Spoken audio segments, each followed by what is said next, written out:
जय महाकाल। दर्शकों, मैं आचार्य गिरीश गोस्वामी सुख सागर कार्यक्रम से आप सबका तहे दिल से स्वागत करता हूं।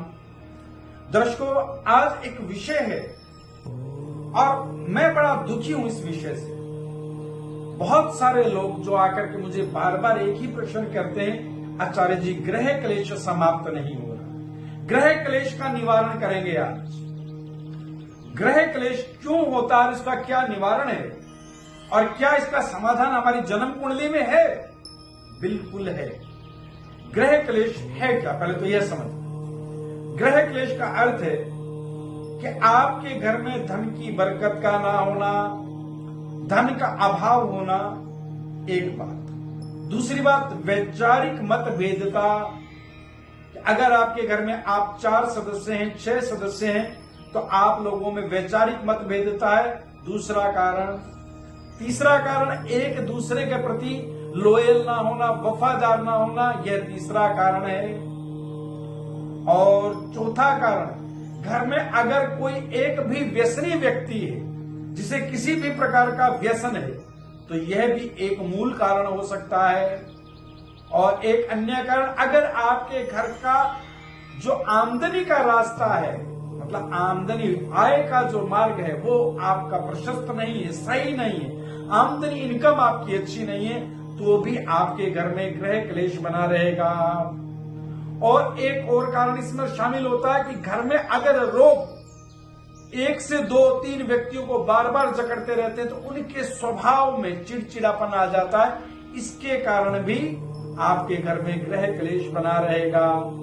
ग्रह क्लेश इन सब कारणों से होता है। क्या यह कारण हमारी जन्म कुंडली में होते हैं? हाँ दर्शकों, अगर किसी की कुंडली में मंगल अष्टम भाव का है और उस पर शनि की, राहु की दृष्टि पड़ रही है, तो आपके घर में ग्रह क्लेश बना रहेगा।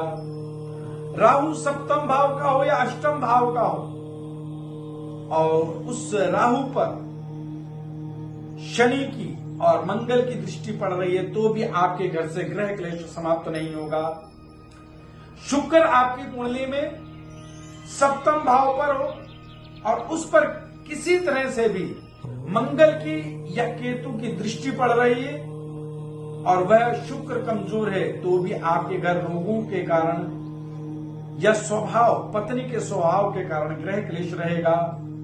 ग्रह क्लेश के और बहुत सारे कारण हैं, जिनमें कुंडली के अगर भावों को देखा जाए तो सप्तम भाव, अष्टम भाव, दशम भाव और द्वादश भाव प्रमुखतः ग्रह क्लेश के कारण बनते। इसमें पंचम भाव भी। अगर इन भावों में बैठे ग्रहों की स्थिति या उन ग्रहों पर किसी तकलीफ दे ग्रह की, जैसे शनि है, राहु है, केतु है, सूर्य है, क्रूर ग्रह की दृष्टि पड़ रही है, तो भी आपके घर से तनाव की स्थितियां समाप्त नहीं हो पाती।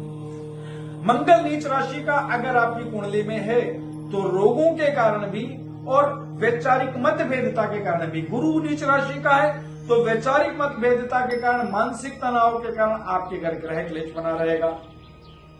बुध अच्छा नहीं, आय भाव को देखेंगे, आय भाव से संबंधित स्थितियों में भी अगर आपके दिक्कत है, तो ग्रह क्लेश बना रहेगा। उसमें सप्तम भाव अगर शामिल होता है, तो सप्तम भाव से किसी तरह का लिंक बनता है, तो आय भाव का यह क्लेश ना हो, उसके लिए क्या कर सकते हैं आप समझ लें। नियमित रूप से सायंकाल की वेला में आपको घर में ज्योत जलानी है और हनुमान चालीसा का पाठ करना है, पहला कार्य।